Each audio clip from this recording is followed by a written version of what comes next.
Let me say something to the people that are interested in serving on these boards. A situation that, I'm in, and every council member should be in the same situation. And I'd love to see you get on committees and boards, and you got to, you're going through the process.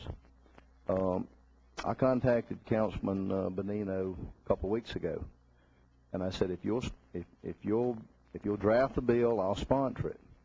We as council members, legislators, whatever, have term limits. We only have 12 years to serve here.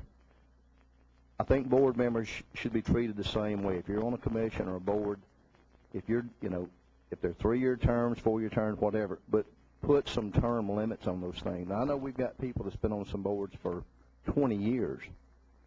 I commend them for their service, but I also recognize new talent that should come into the picture. And if you put term limits on these things, put yourself in my position.